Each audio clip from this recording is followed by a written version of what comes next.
gentlemen, John Belkowitz, Intelligent Concrete. We're here to talk to you today about Roman concrete. And I've seen a lot of research from, I think it was U of U, on Roman concrete technology and why it lasted so long because of seawater. And it's a great amount of research. Money well spent by the U.S. government, if that's where the money came from. But you know, the chat today is not about how Roman concrete has lasted so long and how we should go back to Roman technology, because, and this is one person's opinion, it's just bullshit. You know, the unfortunate reality is the critical path of construction, the amount of billions of people we have in this world, we could not even use Roman concrete technology even if we had it, which we don't. Again, that part of that unfortunate reality is we don't know what the Roman concrete mixes were. We can only guess at it.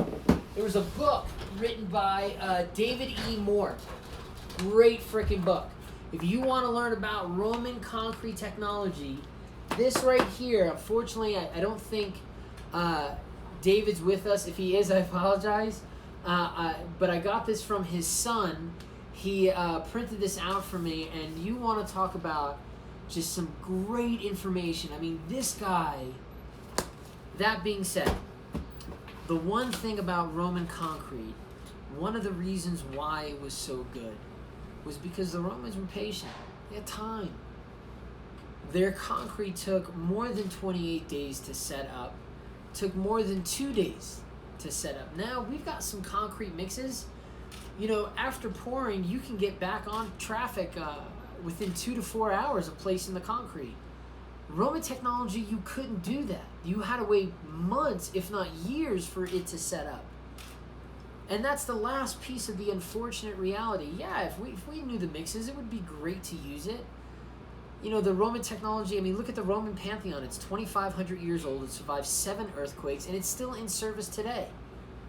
You know, I think the Kosciuszko Bridge in New Jersey, you know, parts of it are falling apart a few years after it was placed. If that's not it, the T-Rex project was certainly falling apart as soon as it was placed. So, I mean, we have the expectation that our concrete can last forever, but we are also under the, at some points, misguided notion that, you know, we can get our concrete to set up immediately and still have that 2,500 year service life, and that's not the reality of it. So, you know, as much as I love the Roman concrete concept, I think that applying it to our present day construction timeline is bullshit. And then the last piece of it, you know, the reason why most Roman concrete, and this is a piece of Roman concrete, supposedly, piece of Roman concrete from, I believe it was an aqueduct in Caesarea that one of my advisors got for me. And, you know, one of the things that makes Roman concrete last so long is the environment. I mean, that area is a fairly nice part of the world. And you compare that to, I don't know,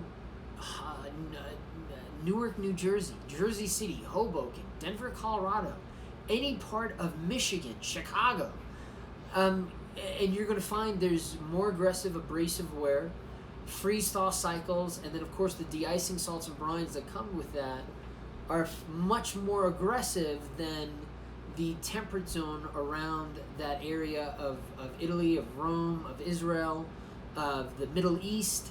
You don't have as many freeze-thaw cycles. You don't have as much de-icing salts. And a lot of those areas, especially like the Roman Pantheon, you don't I mean, you have foot traffic, but really that's about it. So those are my 2 cents for Roman concrete. Love the idea. Awesome. Great book to read on that is The Roman Pantheon, The Triumph of Concrete by David Moore. Was I supposed to add anything else? Another awesome book is The ABCs of ASR by Dr. John Belkowitz. So check it out online. We've got a lot of information here about alkali silica reactivity. It's basically a picture book and dictionary. Could be used from the junior engineer all the way up to the senior. So yeah, thank you very much. Go concrete, eat asphalt.